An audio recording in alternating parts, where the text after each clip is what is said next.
we do, we've got another check of the weather from Mr. Roker. Al, it is such a pretty morning, isn't it? Perfect fall morning.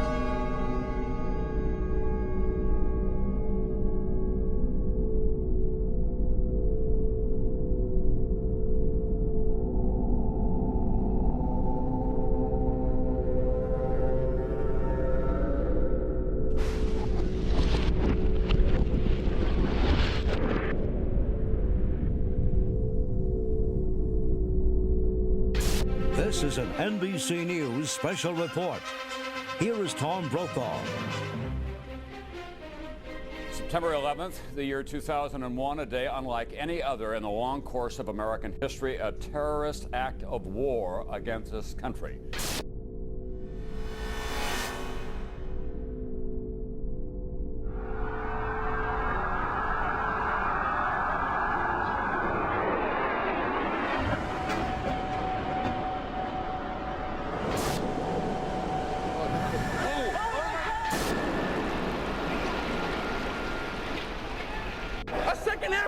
Your life is going to change, but more important, your son's life is going to change forever.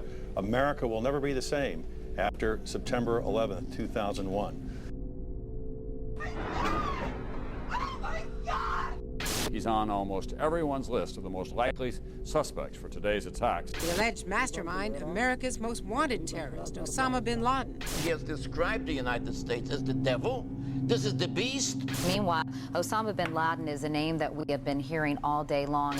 They now believe that bin Laden was responsible. I'm told that Osama bin Laden likely deployed more than 50 terrorists. They are now, and I'm quoting here, 90% certain. Somebody provided the logistical support for this operation, and clearly the only person. Bin Laden comes to mind right away, Mr. Brimmer. Indeed, he certainly does. Bin Laden. This is his M.O. We have to look to the Middle East. We have to look to Osama bin Laden. Osama bin Laden. Osama bin Laden. Bin Laden. Osama bin Laden. Osama bin Laden. Remember, 24 hours ago, it was the Bush tax cut, the Bush budget, the Bush economy. You don't hear any of that tonight. It's America's enemy. America's under attack.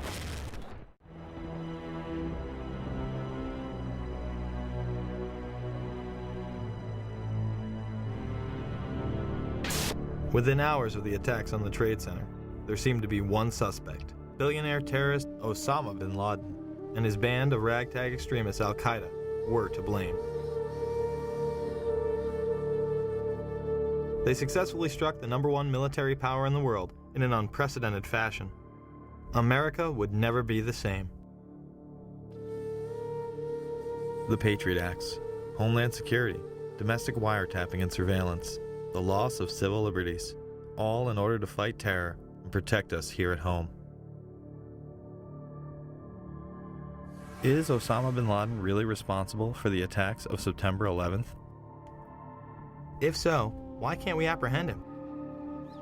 Did you know the FBI does not list 9/11 as one of bin Laden's crimes? Why not? According to Rex Toom, Chief of Investigative Publicity for the FBI, it is because there is no hard evidence linking bin Laden to the attacks. If that is the case, how could the 9/11 Commission conclude it was the work of 19 radical Muslims from the Middle East, under the direction of Khalid Sheikh Mohammed and Osama bin Laden? Bin Laden has been universally blamed for 9/11, but if one takes a closer look at the available evidence, it points to a much darker power. 7 years later, what evidence has been gathered? Let's begin with the hijackers. Many of them were actually trained within U.S. military bases. On September 15, 2001, Newsweek reported that U.S. military sources have given information that suggests 5 of the alleged hijackers received training at secure U.S. military installations in the 90s. Saeed al-Ghamdi, Ahmed al-Nami, and Ahmed al-Ghamdi listed their address on driver's licenses and car registrations as the Naval Air Station in Pensacola, Florida. Another indication of how the hijackers were tied to U.S. bases was reported on September 12th by Fox in D.C. They stated, congratulatory phone calls were made from a separate aeronautical school in Florida, which suggests inside help for the hijackers. Now, here at Embry-Riddle School in Daytona Beach, investigators say that they did indeed intercept cell phone calls that originated out of here, calls that were congratulatory after yesterday's attacks, calls the feds say were made by terrorist sympathizers here in Daytona as well as in Broward County. The New York Times would report that the Defense Department said that Atta had gone to the International Officer School at Maxwell Air Force Base in Alabama, Abdul Aziz Al-Amari to the Aerospace Medical School at Brooks Air Force Base in Texas, and Saeed Al-Ghamdi to the Defense Language Institute at the Presidio in Monterey, California. The Vice Chancellor for Student Affairs at the Defense Language Institute, where Al-Ghamdi trained, went public and said, "Bush knew of the impending attacks on America. He did nothing to warn the American people because he needed this war on terrorism. He was quickly disciplined and threatened with court-martial." Even when neighbors called the CIA on hijacker Walid al-Shiari, nothing was done. Now, you might think that some of the neighbors would be shocked to find out that a suspected terrorist lived right down the street from them, but at least one woman we spoke with was not surprised at all. Diane Albritton was so concerned about what was happening inside the home at 502 Orange Street, she called the CIA. Why was she suspicious? The odd coming and going, the different rental cars, the odd-looking people that came and went. At that time, she says, the agency was not interested. How could it be that the CIA wasn't interested in this woman's story? Other government officials would go public as well. J. Michael Springman, a former head of the Visa Department in Jeddah, Saudi Arabia, would blow the whistle that the United States was taking part in covert programs as far back as 1987 to funnel in and protect Islamic terrorists. Well, it began in Jeddah when I was repeatedly told to issue visas to unqualified applicants. This went on for quite some time during most of my tour there. Under the American immigration laws, you need to demonstrate that you're going to the United States for a specific purpose. And typically, in such a situation, you're going to sign a business deal, or you're going to go as a tourist to see the Grand Canyon, or you're going to the United States as a student to study a particular course of study. And these were people that had no job in one instance. He was a Sudanese who was unemployed in Saudi Arabia and a refugee from the Sudan. But he got a visa for national security purposes after it was taken out of my hands by the chief of the consular section. At basis, though, I really think that these were more CIA assets, people that were recruited, like all of the folks I've been issuing visas to a couple of years previously. And these people were tools to be done for a job. Well, the visas issued to the hijackers in Jeddah came about as a result of it being a CIA consulate. It was the 5th largest visa issuing post in the Middle East. It was pretty much a closed system, and they simply brought them through there, knowing that they would be protected by the agency, that people would get their visas, or if they didn't get the visas, they could be made to be given visas. Once I got back to the United States and was out of the Foreign Service, I ran across a couple of people with ties to the American government that told me another story, that the CIA was recruiting fighters for the Afghan war against the then Soviets, and that their asset, Osama bin Laden, was working with them. In the early 1980s, bin Laden worked with operatives from U.S. intelligence, the Pakistani military, and Arab states. They ran a wide-ranging covert network that recruited and financed Muslim fighters to battle the Soviet army. It is now known that Osama bin Laden was a CIA asset under the codename Tim Osman. Bin Laden would use this handle when he would visit the States. The relationship between bin Laden and the CIA was essentially he was one of their assets, one of the people they could turn to for help if they had questions. If they wanted somebody recruited, if they wanted somebody sent somewhere, if they wanted information, if they wanted something done, they went to bin Laden. Bin Laden isn't wanted by the FBI, and he was on a CIA payroll? Is he the brutal Islamic terrorist we have been led to believe, or a mere frontman? My question was, is it not true that the United States government paid $300 million to the bin Laden family for the construction of the military camps? At that point, then the person who was testifying had no choice but to admit, yes, that the money had gone to the bin Laden family for the construction of those military training facilities in Afghanistan. However, he added that none of that money went to bin Laden himself. Of course, it was a joke. Osama wasn't the only one working with U.S. intelligence. Hijackers also had ties to federal agencies. Alleged terrorists Khalid al-Mihdhar and Nawaf al-Zahami lived with and rented from an FBI informant. The New York Times stated on October 6, 2002, the Federal Bureau of Investigation had a confidential informer who rented rooms in California to 2 of the September 11th hijackers. But the Bureau is resisting a request from the Congressional Committee investigating the attacks to interview the informer and his FBI handler. Several members of the FBI had their investigations into terrorism impeded and shut down, especially when they got close to bin Laden. John O'Neill was the FBI counter-terror chief responsible for the investigation into Osama bin Laden. On August 22, 2001, after claims of a repeated obstruction of his investigations into Saudi funding, O'Neill left the FBI. This document is marked secret and WF, which means it walked its way out of the Washington Bureau of the FBI.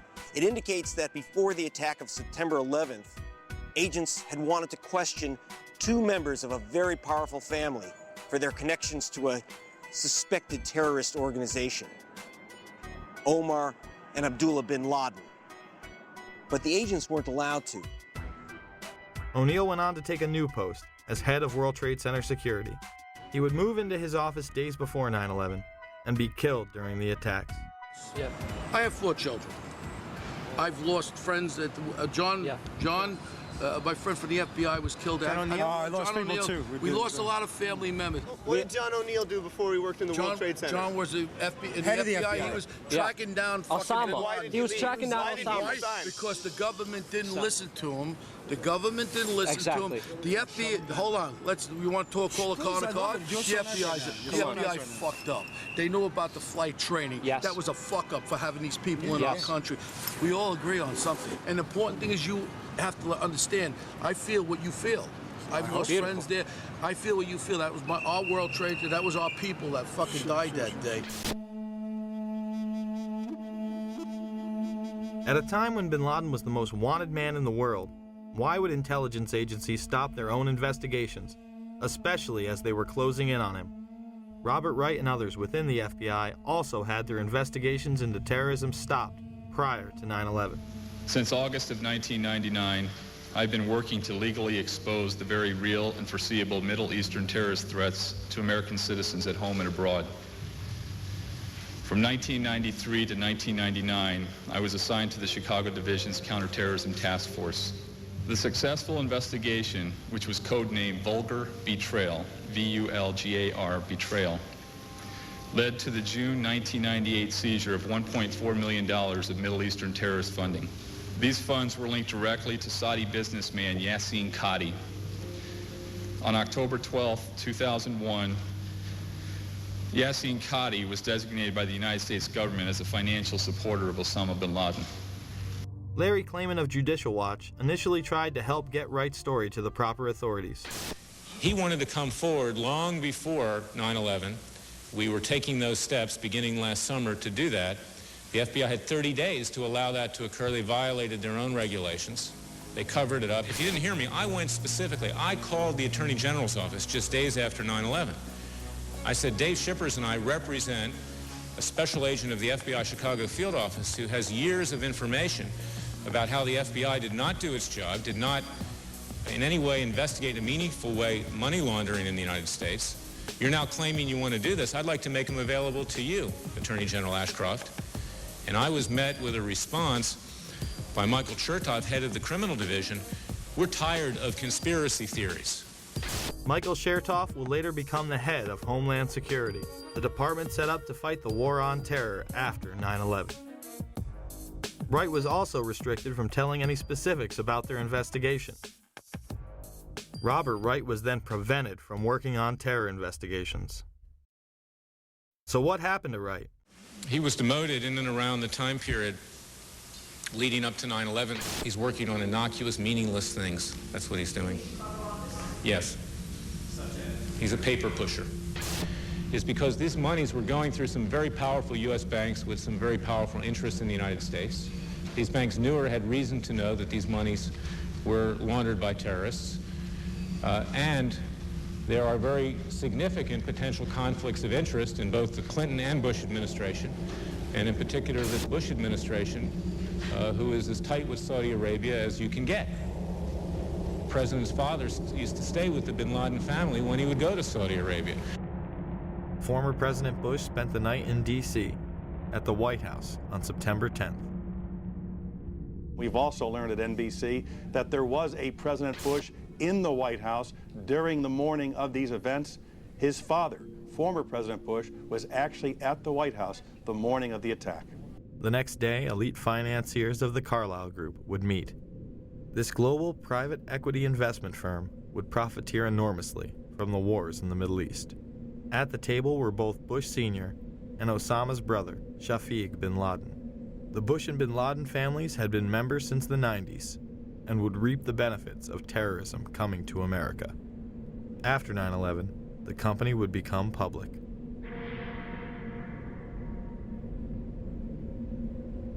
All I do agree with you is on one thing. Fucking Bush and Clinton with their relationship with Saudi fucking Arabia. Yes. I agree with you. They're kissing their asses like that. That's bullshit. Because they're sucked up, and that family that took off, that's a fucking crime. The family Mr. Deedle is referring to is, of course, the bin Ladens. While all domestic flights were grounded, suspects closest to the supposed mastermind behind 9/11 were allowed to leave on chartered flights. Let's show you some video that was taken exclusively by News Channel 2 8 days after 9/11. That man there is Osama bin Laden's younger brother, Khalil, who had been here vacationing with other family members there on an estate that they owned in West Orange County.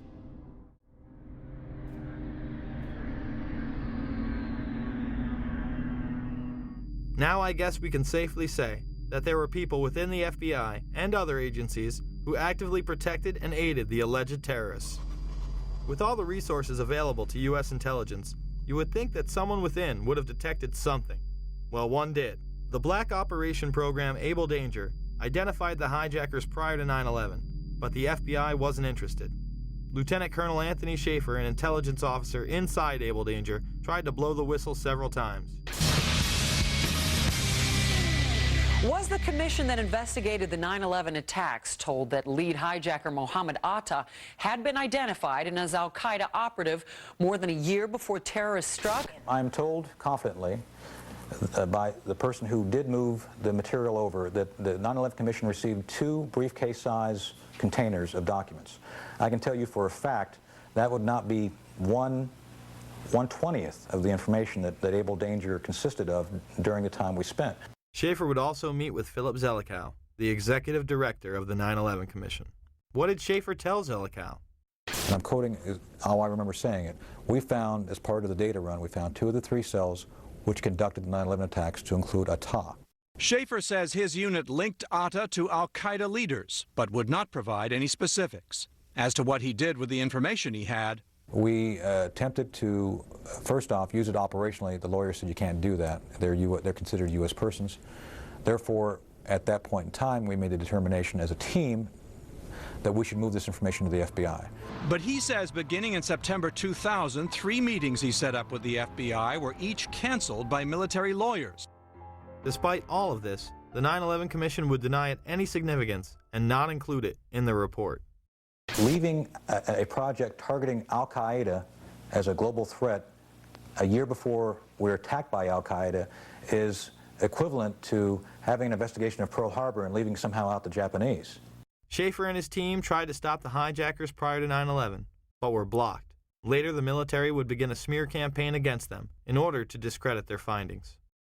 A Pennsylvania congressman says there's a smear campaign going on inside the Pentagon, and he wants the defense chief to get to the bottom of it. Republican Congressman Kurt Weldon says Pentagon officials are trying to ruin one of their own who's gone public about a top-secret military intel unit. Lieutenant Colonel Tony Schaefer, who was the first member of Able Danger to go public, has now been told in writing by the Defense Intelligence Agency that he can't speak to members of Congress or their staff without prior approval. And now a security clearance which allowed him to deal with classified classified information has been pulled. The congressman says Schaefer has been gagged, punished for speaking up. It's obvious to me this is a clear attempt to silence this guy, but now even more than to silence him, to ruin him as a person and a military officer. I've talked to all the Able Danger players, and they all agree this is a witch hunt against Tony. It's wrong, it's un-American, it's unacceptable. Pentagon reportedly does not want the public to hear next week's Senate testimony about the former secret intelligence unit known as Able Danger. Two congressional sources have told Fox News that the military's pressuring senators to move the hearings behind closed doors. When the Able Danger hearings were held, Schaefer and others were gagged. Eventually, Schaefer would be able to speak at a whistleblower's hearing. Many of us take seriously our oath of office to support and defend the Constitution against all enemies, foreign and domestic. Let me be upfront here. I am no Boy Scout. I was not hired as an intelligence officer because I hung out at the Christian Science reading room. My job is to get information using tried and true intelligence methodologies. According to my legal counsel, until I disclosed the Able Danger information, I was a rock star. It was my work as a chief of DIA's Special Mission Task Force back in 1998 that I became involved with Able Danger. My officers and I were working at the cutting edge of technology and DoD black operations. Most of all of my operations and operational records remain classified. With all this evidence, why did the 9/11 Commission and Pentagon suppress valuable information about the hijackers' activities leading up to the attacks?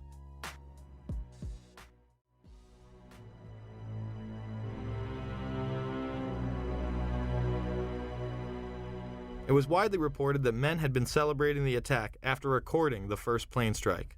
They were not Al-Qaeda, but they were detained. I grabbed my binoculars and I could see the towers from my window. And this is where I'm looking. And all of a sudden, down there, I see this van park. And I see 3 guys on top of the van. And I could see that they were like happy. They didn't look shocked to me. They didn't look shocked. There was a group of Israelis, some of whom later were revealed as Mossad assets, who were arrested after cheering and high-fiving and videotaping the crash of the airplanes into the World Trade Towers. Several other men were detained after a van full of explosives was stopped outside of Manhattan. Earlier, we had heard that an FBI spokesperson said that there was a report on the George Washington Bridge, which is another facility which you folks are responsible for policing, a report that there had been a van stopped there that had explosives. Asked this week about another sprawling investigation and the detention of 60 Israelis since September 11th, the Bush administration treated the questions like hot potatoes. I would just refer you to the Department of Justice with it. I'm not familiar with the report. I'm aware that some Israeli citizens have been detained. With respect to why they are being detained and the other aspects of your question, whether it's because they are in intelligence services or what they were doing, I will defer to the Department of Justice and the FBI to answer that. On March 6, 2002, a draft report from the DEA said it may well be an organized intelligence gathering activity. Despite all of this, all the Israelis were let go without any espionage charges being filed. Fox News anchors Britt Hume and Carl Cameron would do a 4-part investigation into these allegations in December of 2001 and yield stunning results. It has been more than 16 years since a civilian working for the Navy was charged with passing secrets to Israel. Jonathan Pollard pled guilty to conspiracy to commit espionage and is serving a life sentence. At first, Israeli leaders claimed Pollard was part of a rogue operation, but later took responsibility for his work. Now, Fox News has learned some U.S. investigators believe that there are Israelis again very much engaged in spying in and on the U.S. Since September 11th, more than 60 Israelis have been arrested or detained, either under the new Patriot anti-terrorism law or for immigration violations. A handful of active Israeli military were among those detained, according to investigators, who say some of the detainees also failed polygraph questions when asked about alleged surveillance activities against and in the United States. Investigators suspect that the Israelis may have gathered intelligence about the attacks in advance and not shared it. A highly placed investigator said there are, quote, tie-ins. But when asked for details, he flatly refused to describe them, saying, quote, Evidence linking these Israelis to 911 is classified. I cannot tell you about evidence that has been gathered. It's classified information. Now, when the FBI investigated, it quickly unraveled to be the largest foreign spy ring ever uncovered inside the United States, the largest. Even the Soviet Union had not been spying on the United States as much as Israel has been doing. So the FBI started to round up these spies. They started to arrest them very quietly, and they were about halfway through this process of rounding up this spy ring when 9/11 happened. Numerous classified documents obtained by Fox News indicate that even prior to September 11th, as many as 140 other Israelis had been detained or arrested in a secretive and sprawling investigation into suspected espionage by Israelis in the United States. Investigators from numerous government agencies are part of a working group that's been compiling evidence since the mid-90s. These documents detail hundreds of incidents in cities and towns across the country that investigators say, quote, may well be an organized intelligence gathering activity. The first part of the investigation focuses on Israelis who say they are art students from the University of Jerusalem and Bezalel Academy. Documents say they, quote, targeted and penetrated military bases, the DEA, FBI, and dozens of other government facilities, and even secret offices and unlisted private homes of law enforcement and intelligence personnel. The majority of those questioned, quote, stated they served in military intelligence, electronic surveillance intercept, and/or explosive ordnance units. Why would Israelis spy in and on the U.S.?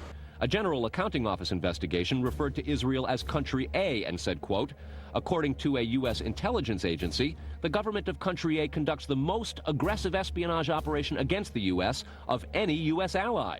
The document concludes, quote, Israel possesses the resources and technical capability to achieve its collection objectives. What about this question of advanced knowledge of what was going to happen on 9/11? How clear are investigators that some Israeli agents may have known something? Well, it's very explosive information, obviously, and there's a great deal of evidence that they say they have collected, none of it necessarily conclusive. It's more when they put it all together. A bigger question, they say, is how could they not have known? Almost a direct quote, Britt. It is now apparent that this intelligence ring was inside the U.S., had prior knowledge of 9/11, and had a classified role in 9/11, which officials refused to discuss. It was also able to penetrate U.S. intelligence agencies and secret offices, yet all were released.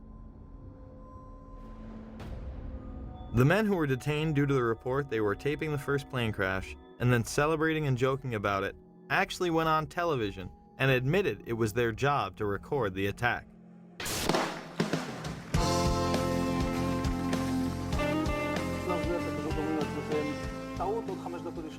And at that point, we were taken for another round of questioning, this time related to our allegedly being members of Mossad.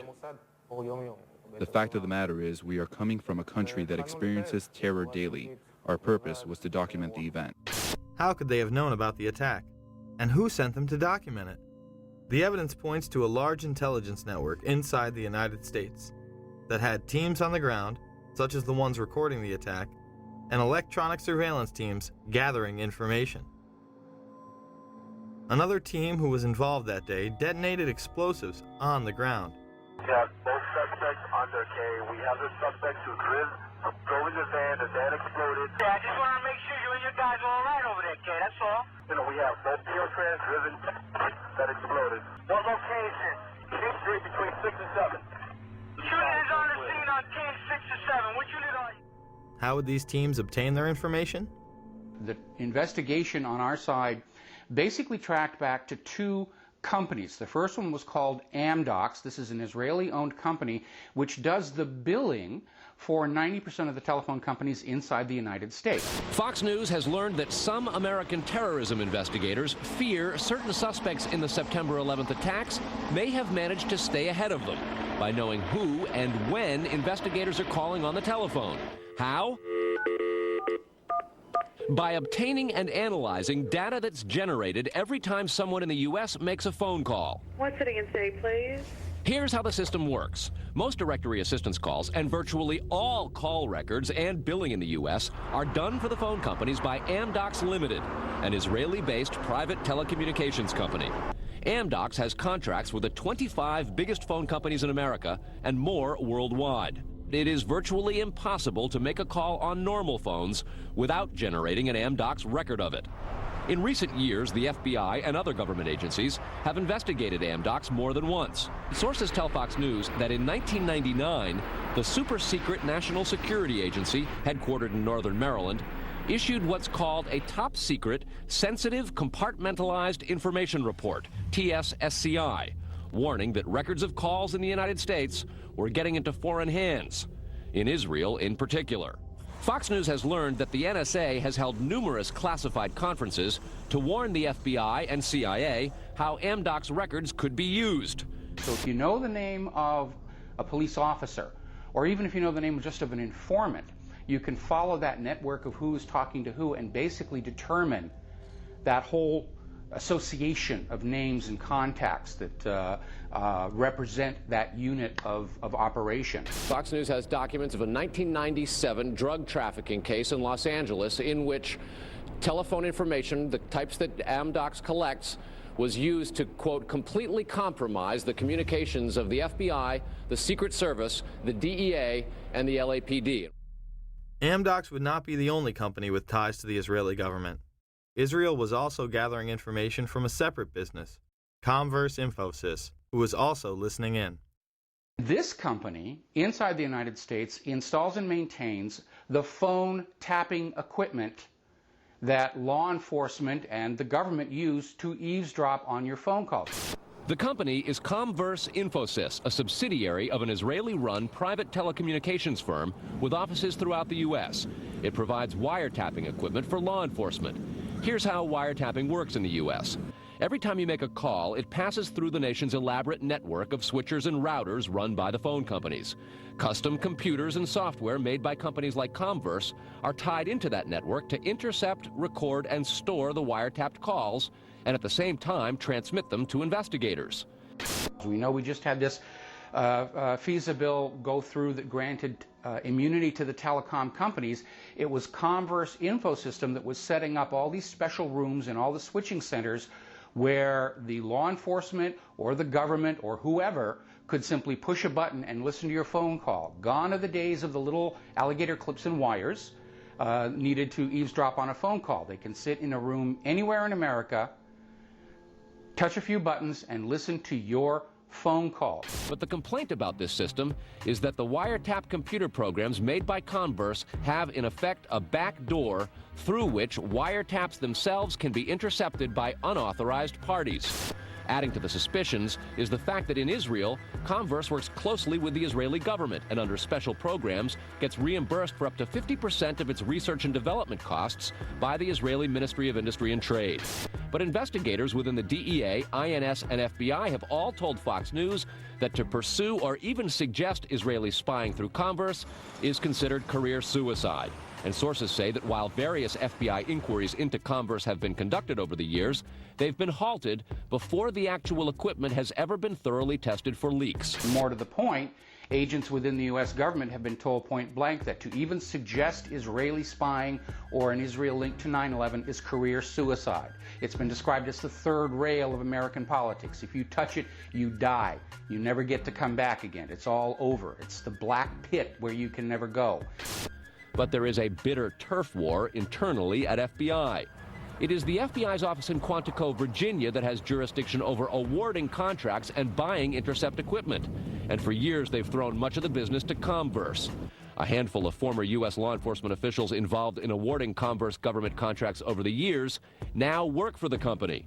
Numerous sources say some of those individuals were asked to leave government service under what knowledgeable sources call troublesome circumstances that remain under administrative review within the Justice Department.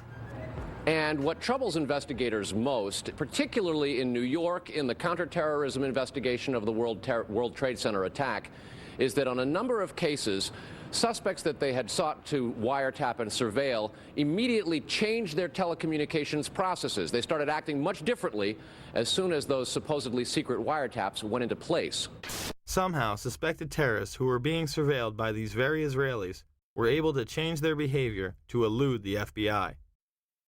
Israel's former Prime Minister, Benjamin Netanyahu, would boldly state that we are benefiting from one thing, and that is the attack on the Twin Towers and Pentagon. The United States has wholeheartedly supported essentially state-sponsored terrorism, both domestically in Israel and as part of Israel's foreign policy. The American relationship with Israel is the root cause of most of the problems the United States is facing around the world today. Well, I would say this, that there's one big elephant in the living room. It's never asked about. People don't like to put it on any video or anything like that. But it is the relationship between the United States of America and the State of Israel. It's the fly in the ointment. It's gotten us into a peck of trouble in the Middle East.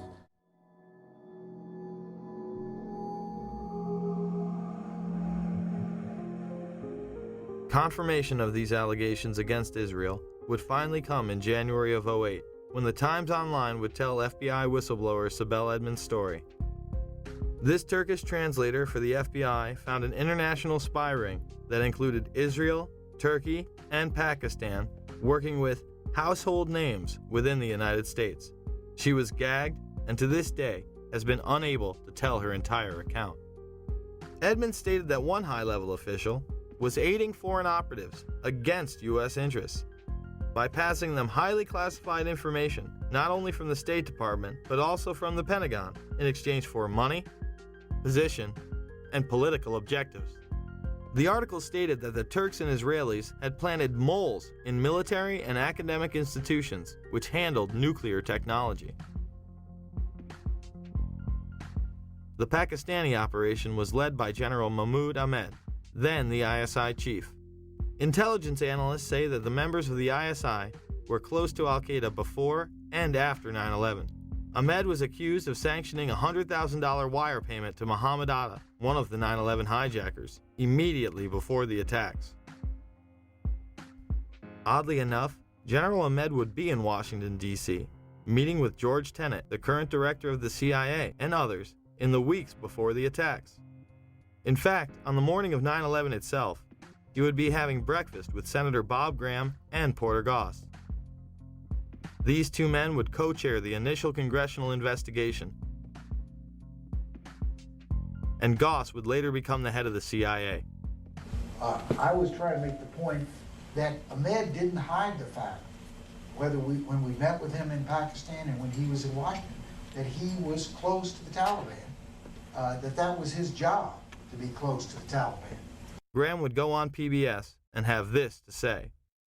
I was surprised at the evidence that there were foreign governments involved in facilitating the activities of at least some of the terrorists in the United States. I am stunned that we have not done a better job of pursuing that to determine if other terrorists received similar support, and even more important, if the infrastructure of a foreign government assisting terrorists still exists. Most of that information is classified, I think overly classified. I believe the American people should know the extent of the challenge that we face in terms of foreign government involvement. In that report, 27 pages would be completely redacted. And do you think that will ever become public? Which countries are talking about? It'll become public at some point when it's turned over to the archives, but that's 20 or 30 years from now. We need to have this information now. Are you suggesting that you are convinced that there was a state sponsor behind 9/11? I think there is very compelling evidence that at least some of the terrorists were assisted, not just in financing, although that was part of it, by a sovereign foreign government. The day after the attacks, it was apparent that some people within the government were aware of the Pakistani funding of al-Qaeda.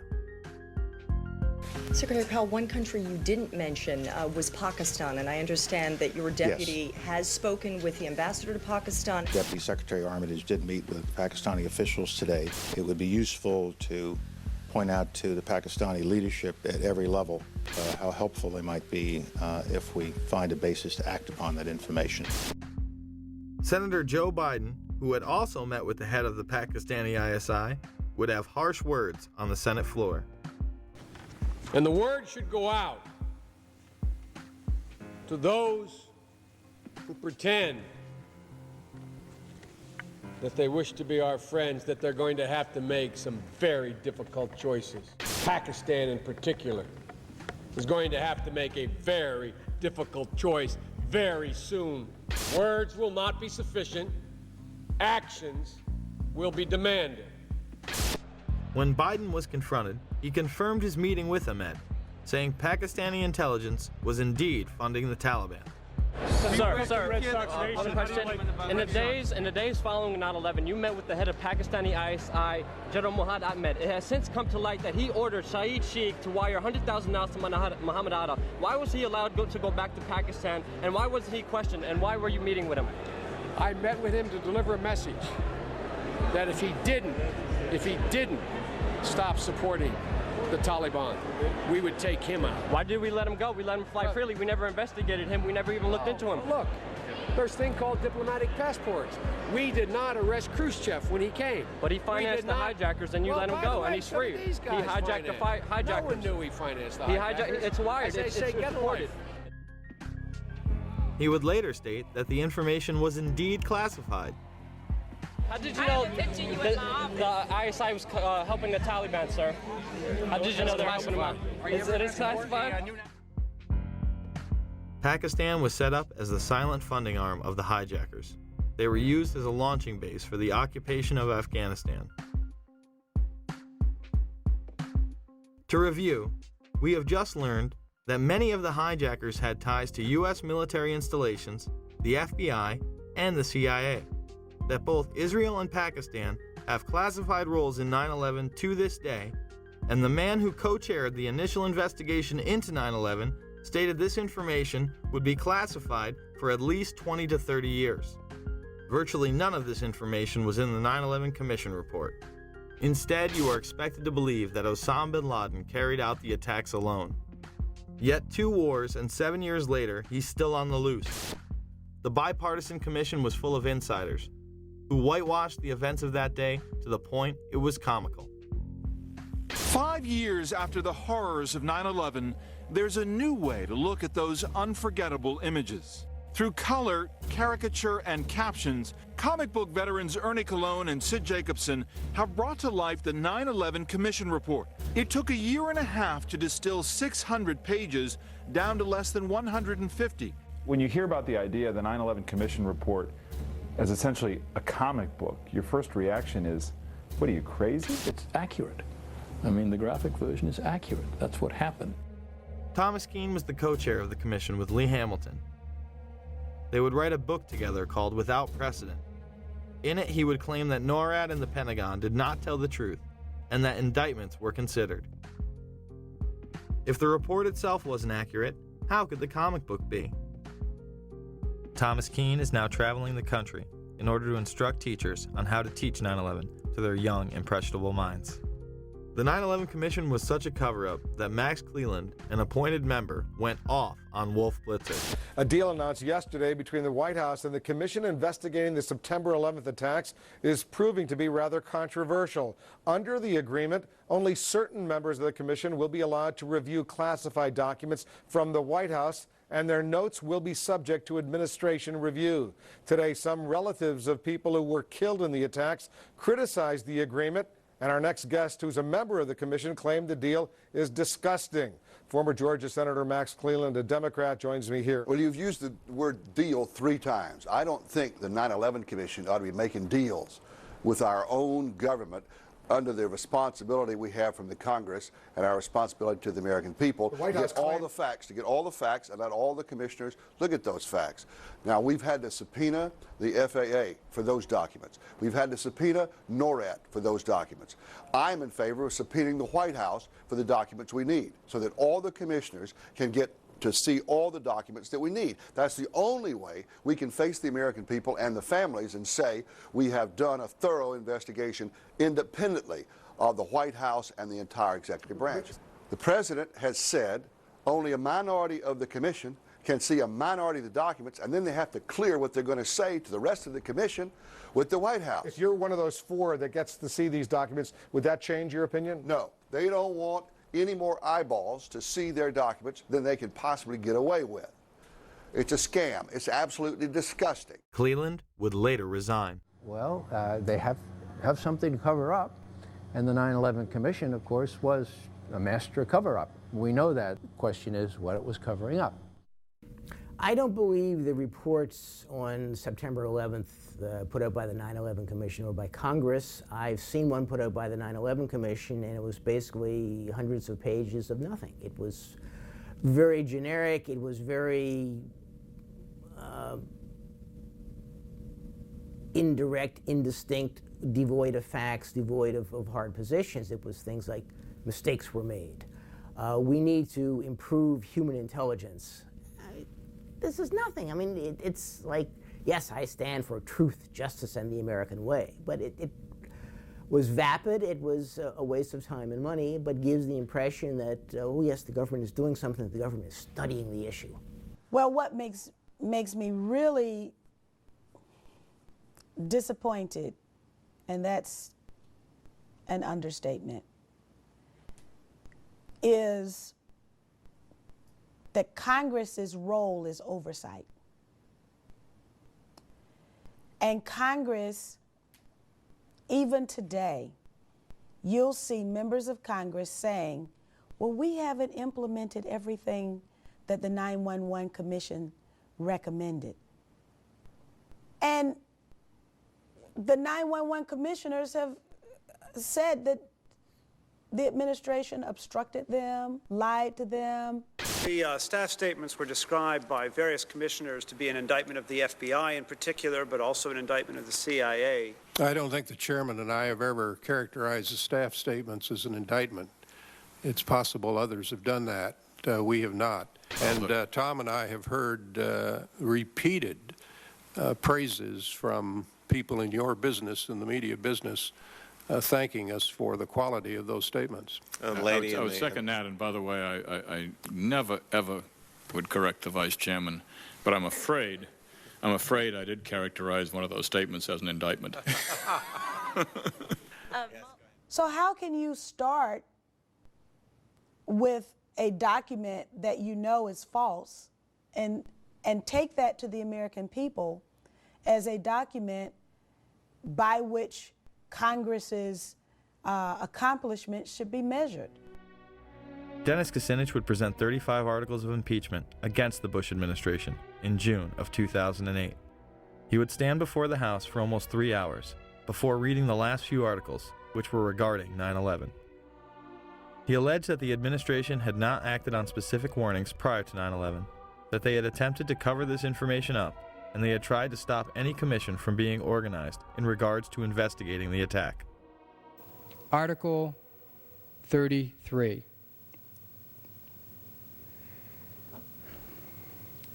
Repeatedly ignored and failed to respond to high-level intelligence warnings of planned terrorist attacks in the United States prior to 9/11.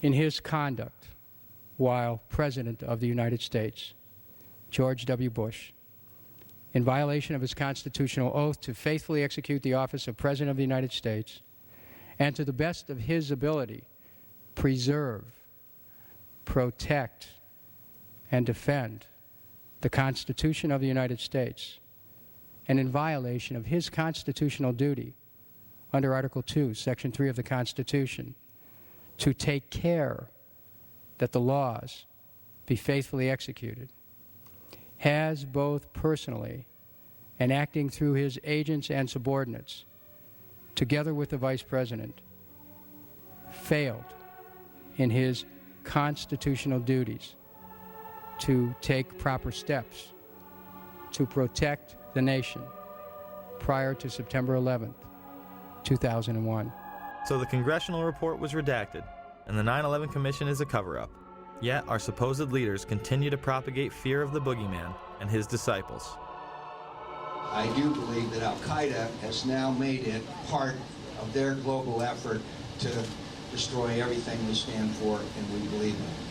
I'm running for President of the United States because I believe the greatest challenge of the 21st century is that of radical Islamic extremism. I believe it's there. I believe it's all over the world. I believe it's a fight, a struggle between good and evil, everything we value and believe in versus everything that is evil that wants to destroy everything America stands for and leads. And I believe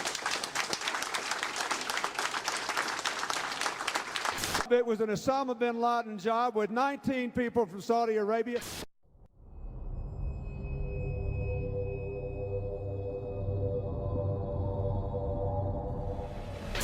Even bin Laden himself warned us 3 weeks earlier. Osama bin Laden warned 3 weeks ago that he would attack American interest in an unprecedented attack, a very big one. There was a report, you'll recall, that the Mossad, the Israeli intelligence agency, did indeed send representatives to the U.S. to warn just before 9/11 that a major terrorist attack was imminent. Prior to 9/11, it was widely reported that hijacked planes could be used as weapons. By Yusuf's group and bin Laden's group to undertake a suicide mission. Murad narrated to us about a plan by the Ramsey cell in the continental U.S. to hijack a commercial plane and ram it to the CIA headquarters in Langley, Virginia, and also the Pentagon.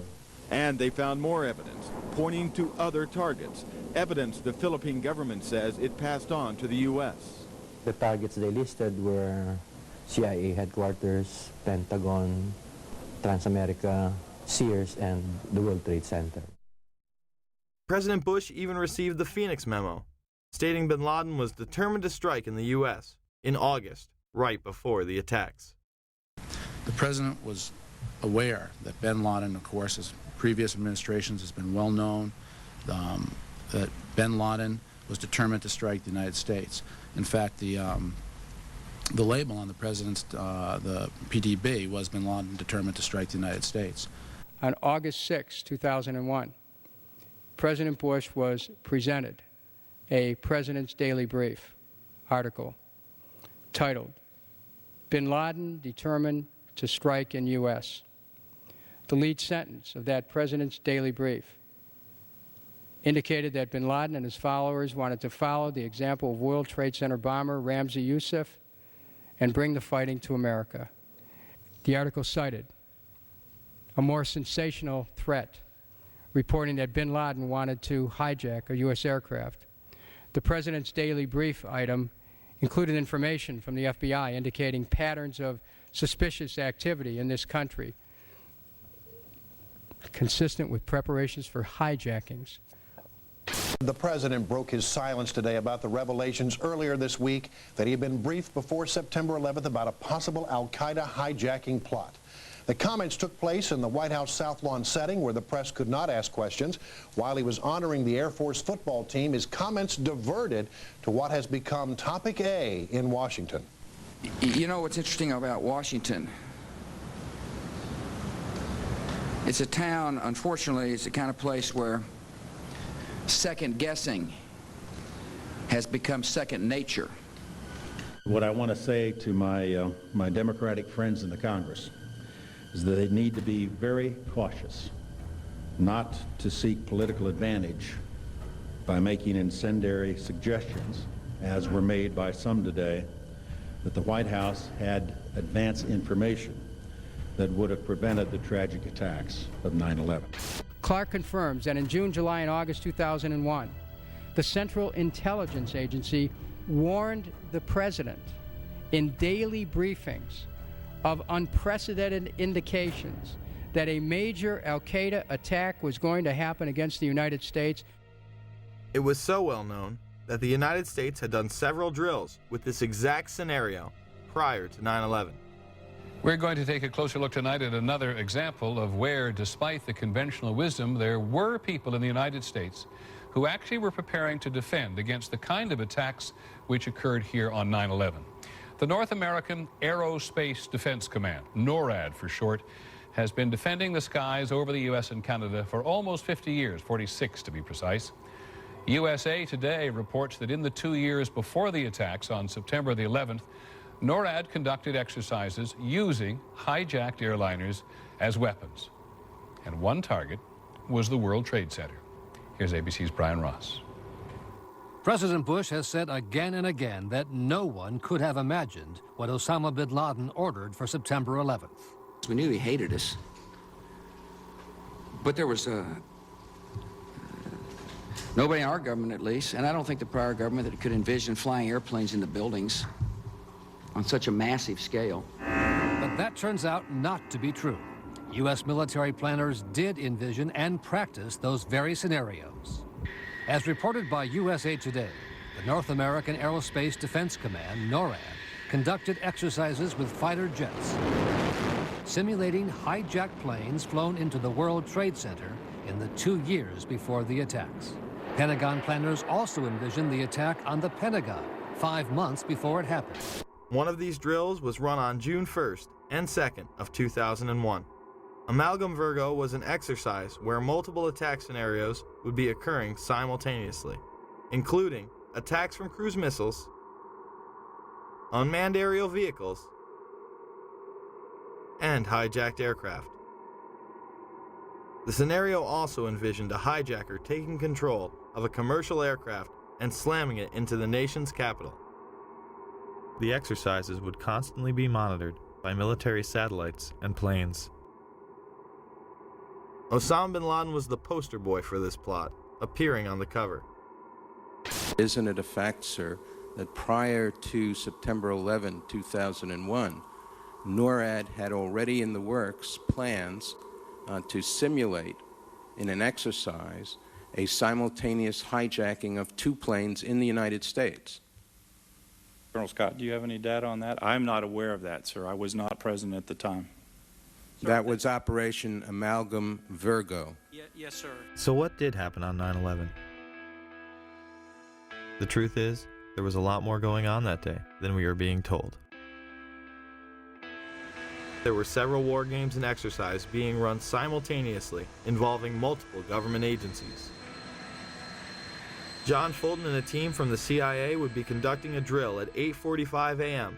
out of the National Reconnaissance Office in Chantilly, Virginia, in which a plane is crashed into a building. Other drills would literally cripple our defensive and investigative abilities on that morning. But this very interesting information, Katie, Matt, and Tom, from the FBI, they have been operating a massive exercise from their hostage rescue unit. All of their top teams, about 50 personnel, helicopters, equipment, were in Monterey, California for the last 2 days, scheduled to fly back today commercially. So all of those people are out of place. It's fair to say, according to sources that we've talked to here at NBC, that the FBI rescue operations and other FBI operations are really in chaos right now because they can't reach their officials in New York. All of their phone lines are down, and now you've got all of their special experts on this stuck in Monterey, California, trying to get a military flight back because there are no longer commercial flights. So they are seriously out of pocket, and there is a real breakdown of the FBI anti-terror coordination team, which is, of course, the principal team that would lead any effort. I actually found myself in Montana with 50 state emergency managers, the director of FEMA, his top staff at the National Emergency Management Association conference. Number of emergency managers from New York State, from Pennsylvania, from Virginia, Maryland, the district, most in New England, made the flight on a C-130 last night. It was one of the only flights across the country, a military aircraft. Northern Vigilance would redirect fighter jets out of the northeastern sector to patrol Canada and Alaska. Vigilant Guardian and Vigilant Warrior were exercises involving hijacked aircraft that would go in and out of radar. These would appear real to those involved. We fought many phantoms that day. We got many aircraft calls inbound that morning that turned out to be phantoms. During that time frame, we had multiple aircraft called hijacked all over the country. These exercises would not cease until after United 93 was brought down and the attacks were over. Open line. Surveillance, Sergeant Richmond. Sergeant Richmond, Sergeant Light from Cheyenne Mountain Test Control. How are you? I'm doing fine. Okay, I need you to terminate all exercise inputs coming to Cheyenne Mountain at this time. Copy. And stay on loop until I verify that or the connectivity is disconnected on the exercise side only. Okay, no, do not do any more inputs on the exercise side and stand by. I got Cheyenne Mountain on the line. Terminating all exercise inputs. So, over, in case you didn't know that the exercise. Oh, yes. In fact, more hijackings were thought to be taking place. It's on the radar scope, and it's not just a video game. It's actually people's lives that you're trying to keep from running into each other. Other planes were thought to have been hijacked and almost shot down. An aircraft inbound to Whitehorse from Alaskan airspace was a hijacked aircraft, and that the military flight crews were aware of this, and they were en route to intercept the aircraft. Some of these war games and their details remain classified to this day. So is it any wonder that Donald Rumsfeld gave these warnings to military personnel the day after the attacks? Finally, I'd like to say a word or two to the men and women in the defense establishment, most of whom deal with classified information. When people deal with intelligence information and make it available to people who are not cleared for that classified information, the effect is to reduce the chances that the United States government has to track down and deal with the people who have perpetrated the attacks on the United States and killed so many Americans. Later in the day, weapons are found planted on several other planes. A U.S. official says of the hijackings, these look like inside jobs. Sources tell Time that U.S. officials are investigating whether the hijackers had accomplices deep inside the airport's secure areas. And then there's the story of Flight 23. As bad as things were on Tuesday, there is a possibility that they could have been even worse. There was some kind of an altercation involving 3 men described by a Port Authority of New York and New Jersey police source as Middle Eastern in appearance. They attracted the suspicions of the gate staff boarding that flight. They had already gotten on the plane. They're asked to leave the aircraft. They refuse to get off. The airline, following its normal procedures, according to this police source, calls the police, which immediately dispatch an emergency service team. So now you have a squad of heavily armed officers that are coming toward the airplane. And when they get there, the men have vanished. The gate staff can't find them. It matches with the type of flights, the transcontinental flights that were hijacked in the other 4 instances. Another disturbing fact, if indeed there was an altercation and these men felt they had a case to make and were being treated unfairly, you can't imagine they would have disappeared from the airport. They would have stayed around and pled their case with the police. It is extraordinarily unusual to have an airline, after it has boarded passengers, be so suspicious that it's going to ask these customers to get off the airplane. We got a phone call from a law enforcement officer who was on vacation, was in the United Airlines terminal at the time. As soon as he approached, they walked out of the terminal and he looked over. He described them as Middle Eastern in both appearance and dress.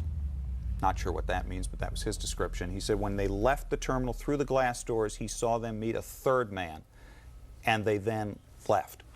Inside the bags, officials found Al-Qaeda instruction sheets, but false identification prevented investigators from ever locating the bag's true owners. Coincidentally, the hijackers' identification would be found the exact same way. There have also been reports of luggage that did not make the plane connection that appears to be tied to one of the alleged perpetrators, and this is being reported by the Boston Globe, and contained within the luggage were supposed to be Arabic language flight training manuals as well as videotapes pertaining to operating an aircraft. Then we have that mysterious suitcase with all of the hijackers' names and all of this incriminating evidence that is supposedly taken by one of the hijackers to the airport. Why, if they are planning on a suicide attack, would they even bother to pack a suitcase? Or if they're just packing a suitcase to look like they're checking luggage, just throw clothes in there. Why put a Koran? Why put flight manuals? Why put all this incriminating information if it's supposedly going to get burned up? And then magically, amazingly enough, this one suitcase doesn't make it onto the connecting flight to New York. And it's just there in baggage handling, waiting to be discovered and found. If the passengers on Flight 23 used false identification, why wouldn't the other hijackers? Based on my personal belief and based on the events of that morning, the decision to halt airplanes, in all likelihood, probably precluded other attacks. Atta and 3 others would do dry runs of the attacks before 9/11. Actor James Woods and others on the plane even filed separate reports to the FAA. Again, nothing was done. I was on a flight. Without going into the details of what made me suspicious of these 4 men, although it would have been blatantly obvious to the most casual observer, I took it upon myself to go to the flight attendant and ask to speak to the pilot of the plane. The first officer came out. I reported to him that I felt that the 4 men, and I said, can you look over my shoulder and see who I'm talking about? And he said, yeah.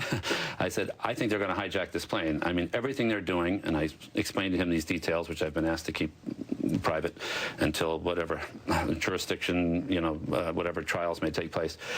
Their behavior was such that I felt they were going to hijack the plane. I found out later that not only did he make a report, but the flight attendant also made a report of my suspicions to the FAA. My friend Scott said to me, remember that flight you took in August? I said, yeah, I've been thinking about it all day. He said, well, maybe you should call the FBI. And I said, I'm sure they're being inundated, but I thought it over and I called the local office. 6:45 the next morning, I get a phone call that actually wakes me up, and he said, we want to talk to you about the flight that you took in August. I said, oh, did the manifest match of any of the flights yesterday and my flight? He said, well, we can't tell you that. I said, well, look, I'll get ready and I'll come down to the federal building. He said, we're outside your house. We'll just wait for you. Wow, 7:15. So this is 6:45 in the morning. I said, and this is the only funny part of any of this, I said, how did you know where I lived? And there was a pause. He said, we're the FBI. We're the FBI, thank you.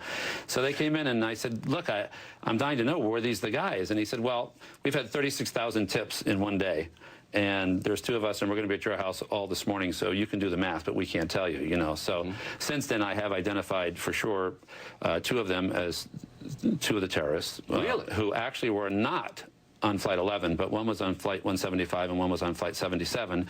And I've been told unofficially, not by the FBI, but by someone else in actually a higher level of government, believe it or not, just through a coincidence, through a mutual friend, that all 4 of them were terrorists involved. As I explained to the FBI, they said, what was your first instinct? And aside from certain things like 4 guys getting on a transcontinental flight without any hand luggage, they said to me, what did you think these guys were? I said, well, I thought they were either 4 law enforcement officers or 4 terrorists, in that they had that thing that guys who are undercover or on a mission have between each other. Just more evidence that the hijackers had intelligence ties.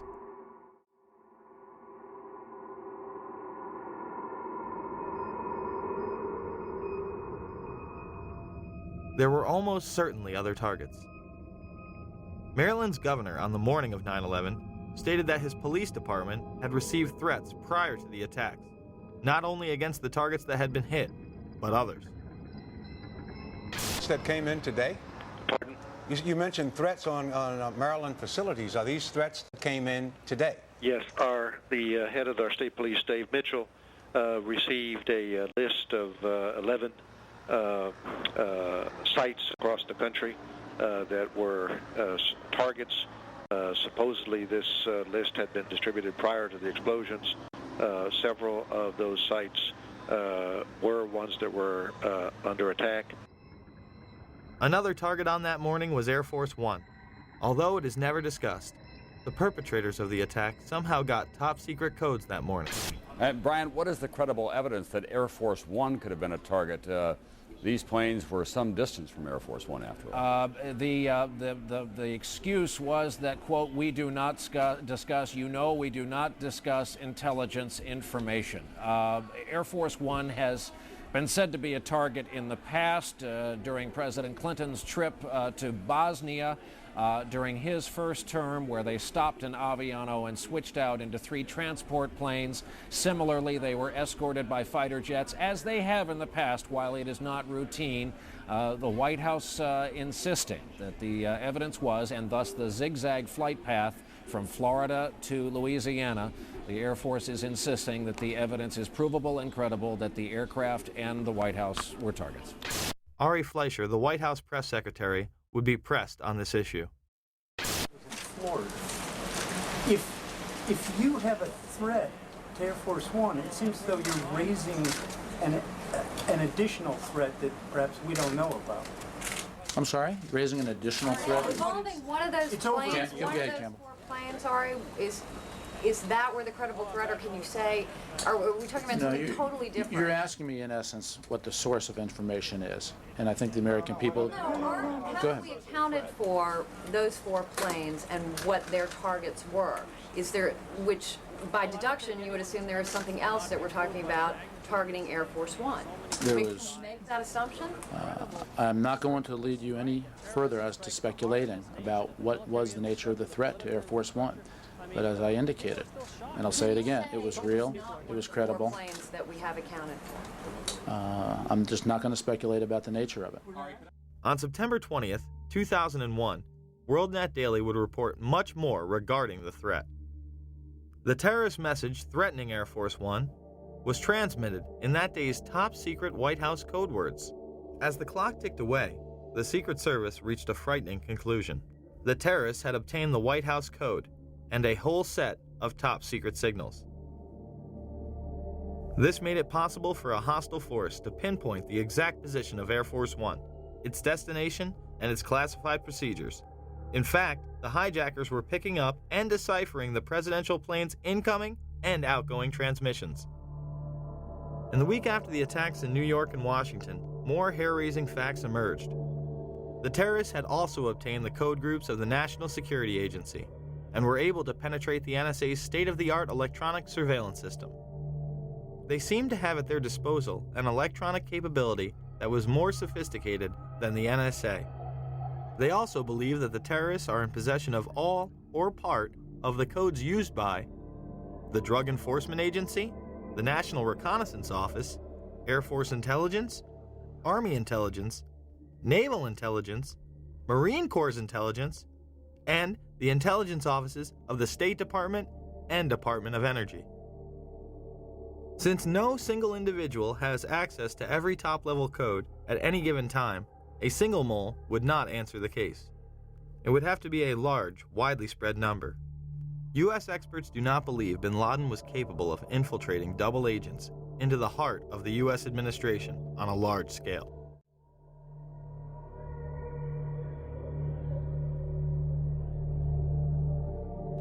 It shouldn't come as a surprise that Global Guardian, a mass Armageddon drill, was in full swing. The drill would pose all sorts of threats, and even mobilize command centers known as doomsday planes that housed top military personnel. Although originally scheduled for late October, it was moved up unexpectedly. One of these doomsday planes was on the scene of the Pentagon strike. Now to one of the eeriest moments amid the carnage of 9/11, a mysterious plane was seen flying right over the president's residence. Even some CNN staffers saw it. To this day, it has never been officially explained. Tonight, Chief National Correspondent John King has new details about this great 9/11 mystery. Today, 6 years after 9/11, the mystery endures about just what happened in the skies over the White House that terrible day. A plane flew right over it. But why? And what was it? It appeared overhead just before 10 a.m., a four-engine jet banking slowly in the nation's most off-limits airspace. About 10 minutes ago, there was a white jet circling overhead. Now, you generally don't see planes in the area over the White House. That is restricted airspace. Two government sources familiar with the incident tell CNN it was a military aircraft and say the details are classified. This comparison of the CNN video and an official Air Force photo suggests the mystery plane is among the military's most sensitive aircraft, an Air Force E-4B. Note the flag on the tail, the stripe around the fuselage, and the telltale bubble just behind the 747 cockpit area. The E-4B is a state-of-the-art flying command post, built and equipped for one reason: to keep the government running no matter what, even in the event of a nuclear war. The reason it was nicknamed the Doomsday Plane during the Cold War. They exercise this type of thing all of the time, and they simply don't talk about it. So it doesn't surprise me that they are very closed-mouthed about it. Ask the Pentagon, and it insists this is not a military aircraft, and there is no mention of it in the official report of the 9/11 Commission. But 6 years later, the Pentagon, the Secret Service, and the FAA all say they, at least for public consumption, have no explanation of the giant plane over the president's house, just as the smoke began to rise across the river at the Pentagon. There is also footage of another white mystery plane in the restricted airspace over New York City before the second attack, and as the second plane strikes the World Trade Center.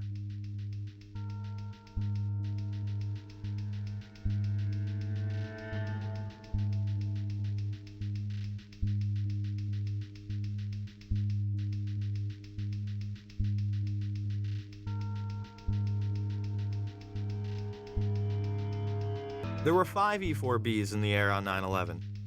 They are part of the continuity of government plans in case of an emergency. This program was launched in the early 80s, headed by none other than George Herbert Walker Bush.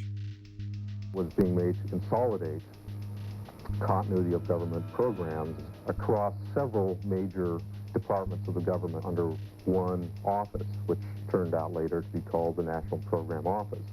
As I understood it, this office fell under the jurisdiction of the Office of the Vice President. Then Vice President George Bush was the first in charge.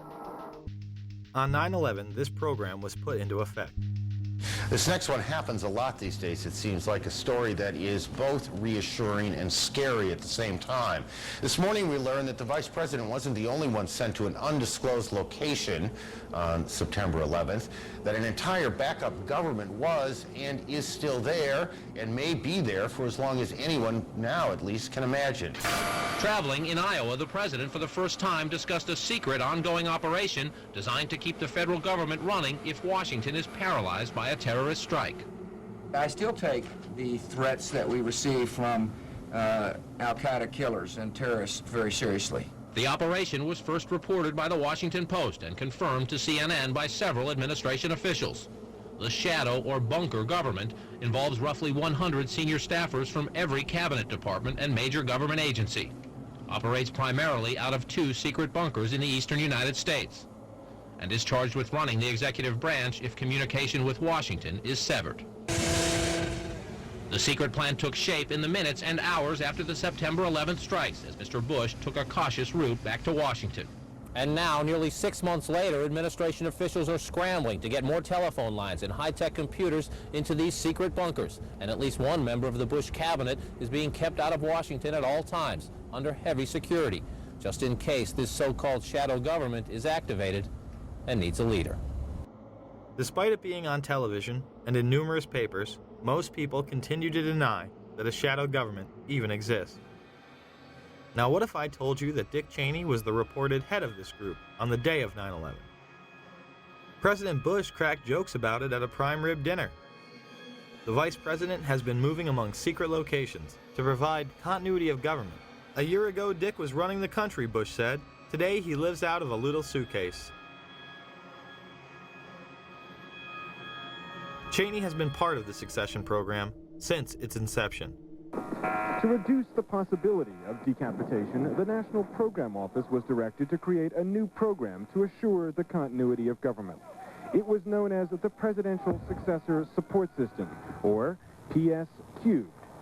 Dick Cheney, Edwin Meese, Tip O'Neill, and Dick Thornburgh all have been in the line of succession by virtue of their offices. But our sources say the NPO gave them additional responsibilities under the new system. Cheney would arrive at the emergency center before the Pentagon was attacked.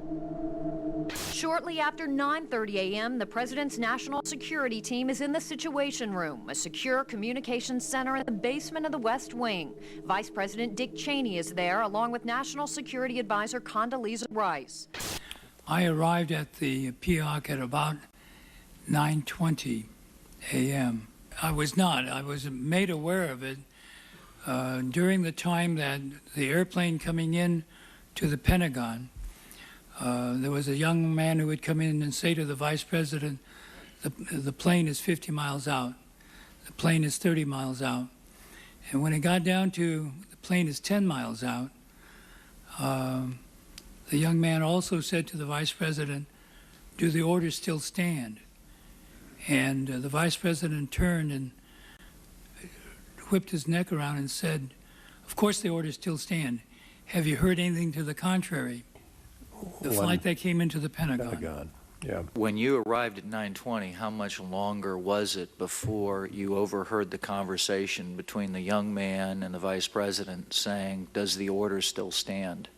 It's probably about 5 or 6 minutes. So about 9:25 or 9:26.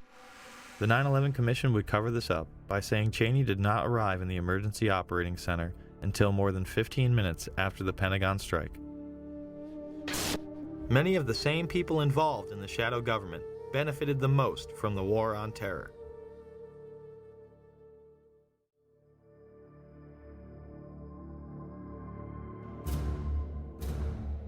A key hub for intelligence was the Solomon Brothers building, also known as World Trade Center 7. This was a massive 47-story skyscraper that would have dominated most city skylines.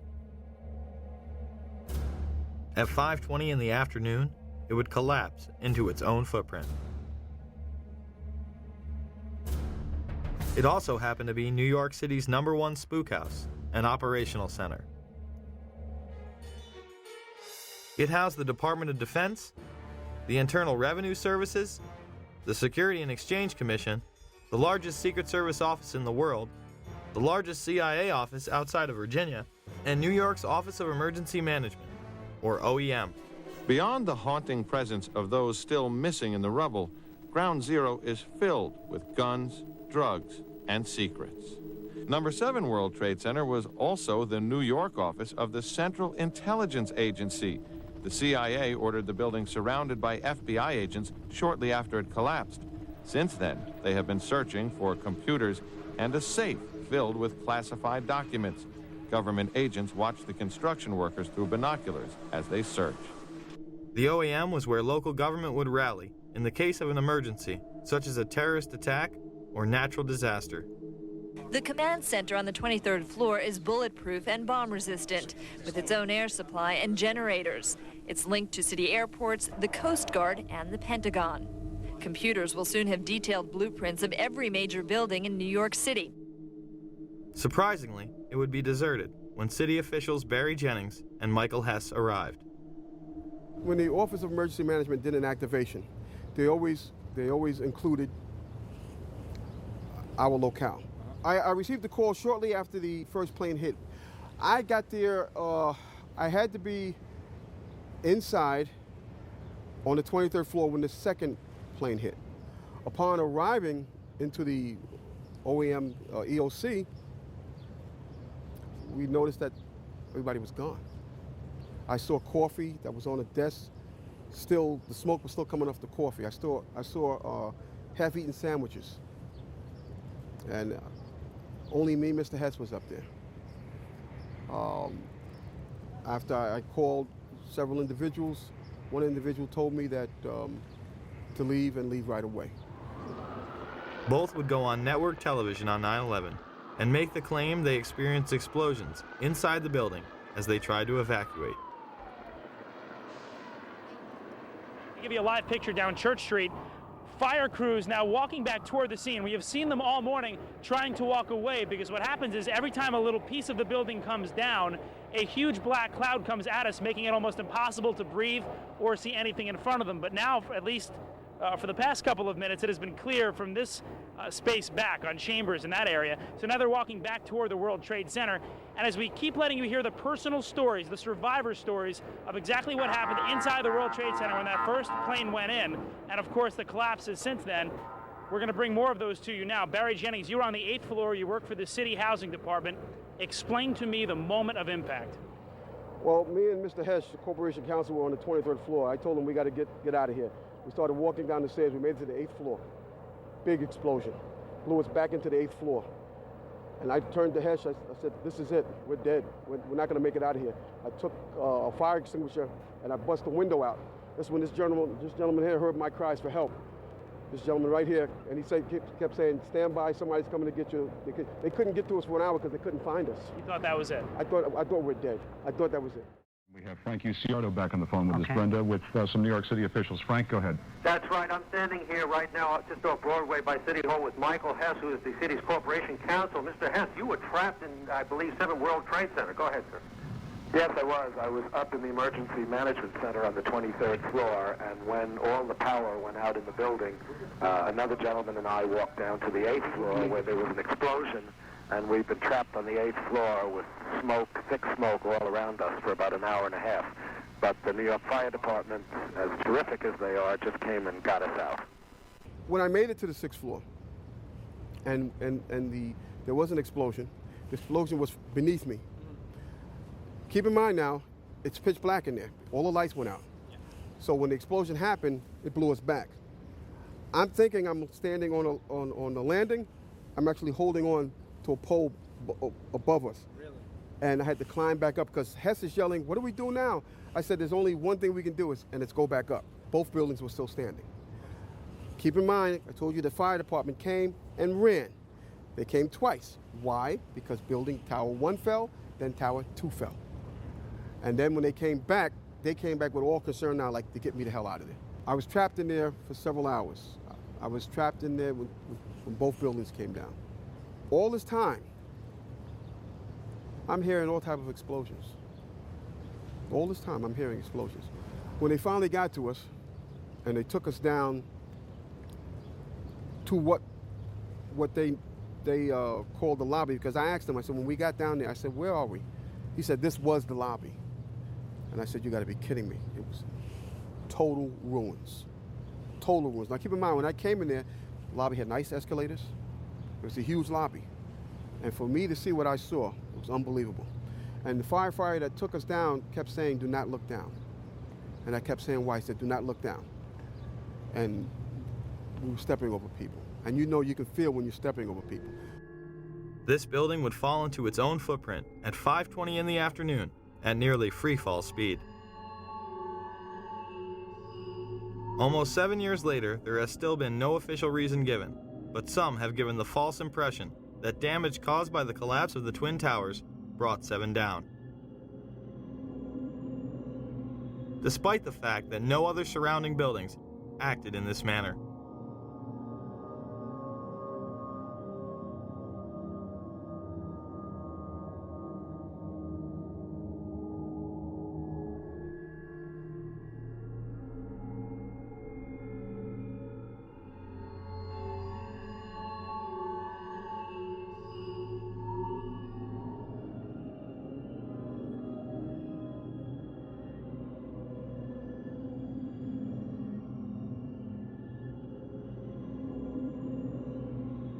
Dr. S. Shyam Sunder would make the claim, on behalf of the National Institute of Standards and Technology, that on about a third of the face, to the center and to the bottom, approximately 10 stories, about 25% of the depth of the building, was scooped out. Here is the south face of World Trade Center 7. Does it look like 1/4 of the building is gone?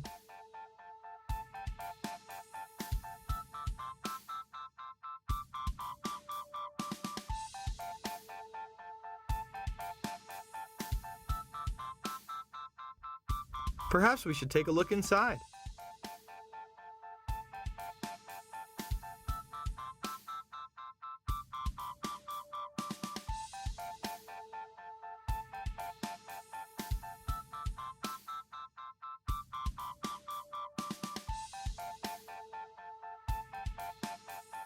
It appears it is not scooped out after all.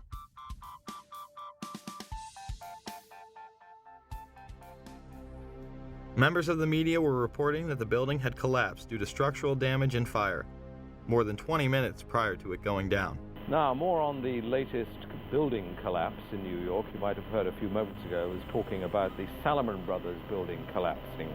And indeed it has. Apparently that's only a few hundred yards away from where the World Trade Center towers were.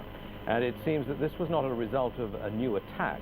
It was because the building had been weakened during this morning's attacks. We'll probably find out more now about that from our correspondent, Jane Stanley. Jane, what more can you tell us about the Salomon Brothers building and its collapse? The building can clearly be seen in the background as Jane Stanley reports its demise.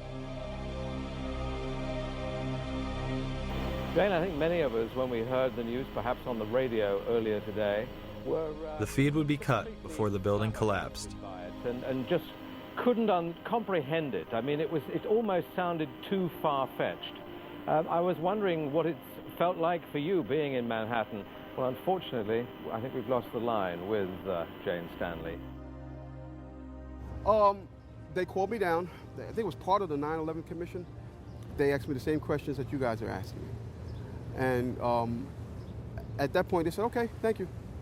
And they sent me on my way. And yeah, you told them pretty much everything you just told us. Yes. That you were in the building, got rocked by an explosion, yes. all that. Yes. And you know that they didn't mention Building 7 once in the commission report. I told them that's where I was. It was very, to tell you, it was very scary because they looked like very important people. Yeah. They were questioning me about certain things. And I don't know if they like the answers I gave. I could care less. I gave my account of it, the truth, and that was it. That day I'll never forget. And the explanations that were given to me is totally unacceptable. Totally unacceptable. I'm just confused about one thing, and one thing only. Why World Trade Center 7 went down in the first place. I'm very confused about that. I know what I heard. I heard explosions. The explanation I got was it was the fuel oil tank. I'm an old boiler guy. If it was a fuel oil tank, it would have been one side of the building.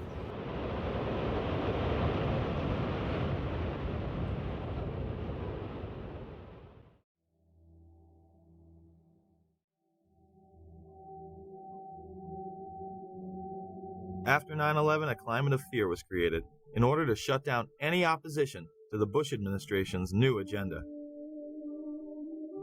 A week after 9/11, anthrax began appearing in the mail. The letters were made to look as though they were the work of Muslim extremists, claiming "Death to America" and "Allah is great."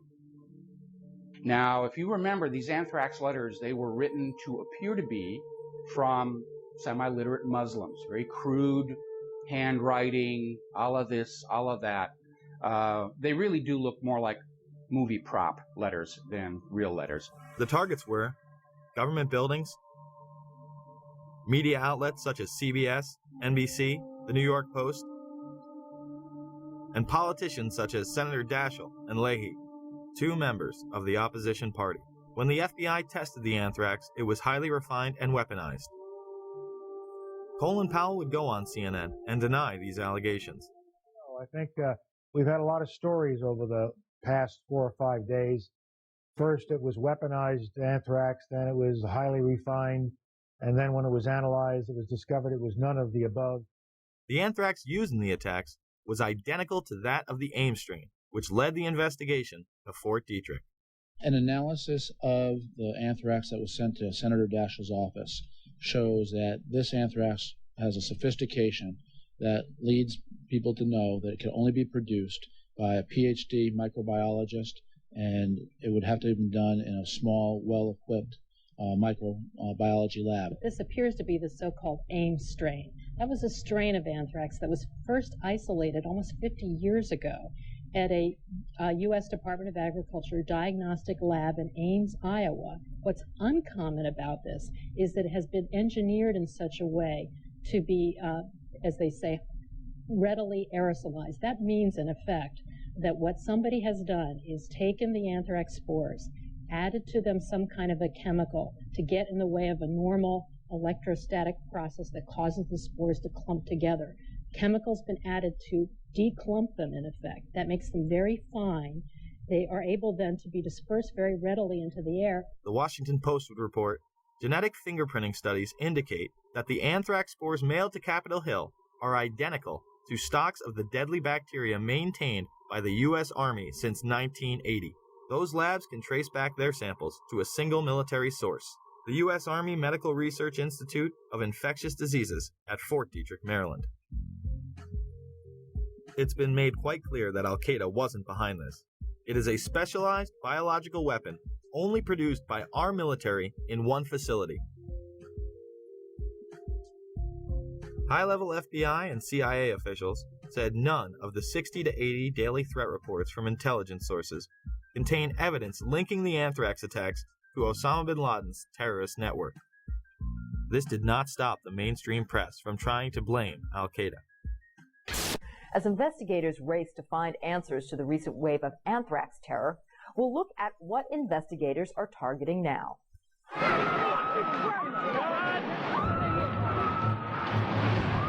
Since September 11th, Americans have been put on alert. This is so terrible. Investigators are trying to ward off more attacks by dissecting the terrorist plan for September 11th, looking for patterns, methods, associates that could reveal what else terrorists had in mind. It was not something smuggled in from Iraq. It was not something smuggled in from any Middle Eastern country. It was U.S. government ultrafine granulated weaponized anthrax spores. There was another story that the media absolutely would not touch, the story of Dr. Philip Zach. And it goes back to the U.S. government lab where the anthrax was stored. It was reported that official U.S. government documents in the anthrax investigation showed that Dr. Zach had entered the laboratory where the anthrax used in the letters was kept without proper authorization after having lost his job. Somehow the Bush administration would have the foresight to be on Cipro 6 weeks prior to the attacks. How convenient. An attack traced back to U.S. government facilities, and the president and his staff happen to be taking the antidote before it's even in the mail. Judicial Watch would file suit against the administration for its actions. Well, this is another good example of how certain people consider themselves to be above the rest of us. On September 11th, I think it'll come as a shock to a lot of people, but it's been reported by the New York Times and other major news organizations and confirmed by the White House. The President's office and Vice President's office went on Cipro, the antibiotic that was used to combat anthrax. The White House went on Cipro. It must have known that either an attack was underway or was imminent. It shows you that some people in this country are less than equal and are not treated like the political elites.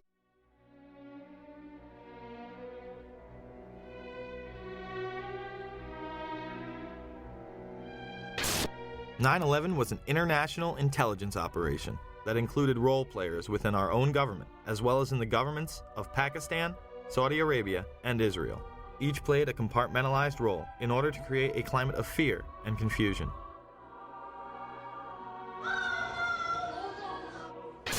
This, combined with the evacuation of government offices, kept any type of dissent off the radar. It was a time when Americans felt they needed to rally around their leaders, and they did. I can hear you!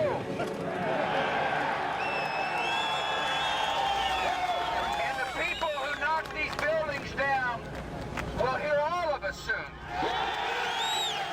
God bless America!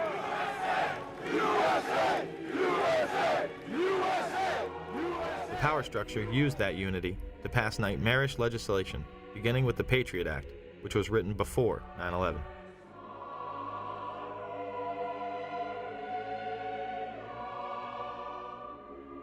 Homeland Security was in place prior to 9/11 as well. Another piece of this, which is something that has been well known to you all, is that the creation of the Office of Homeland Security was something that was planned even before September 11th. The Bush administration had even written up the plans to invade Afghanistan the week before 9/11. And as a result of a process that involved the CIA, the Department of Defense, the Department of State, the National Security Council, a national security presidential directive was developed and prepared throughout 2001 that was approved by what's called the Principals Committee, which is essentially cabinet-level officers involved in national security, on September 4th, 2001. That document was then finalized on September 10th. I think it was focused on al-Qaeda from the various earlier days.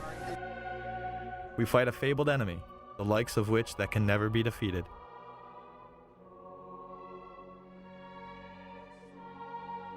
The terrorists attacked us and killed 3,000 of our citizens before we started the freedom agenda in the Middle East. They were... What did Iraq have to do with what? The attack on the World Trade Center. Nothing. While an international intelligence cartel wages psychological warfare against we the people on behalf of the global elite.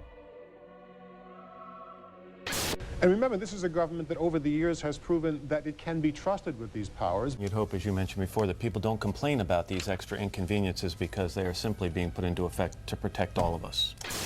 They masquerade as our saviors, while the media glorifies and indemnifies them. Either you are with us, or you are with the terrorists.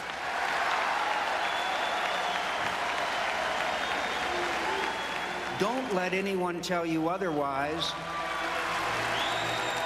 Certainly not a disingenuous filmmaker who would have us believe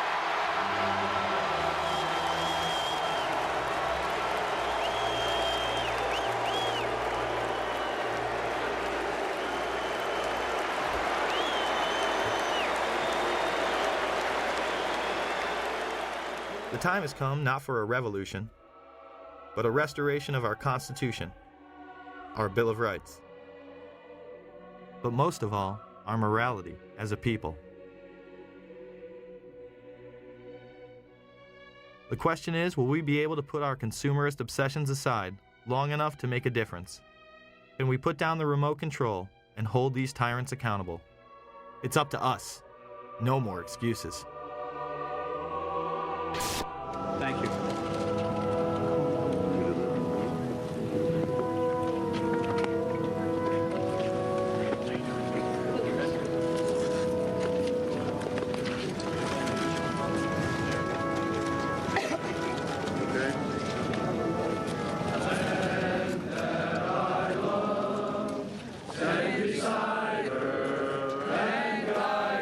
This is wild.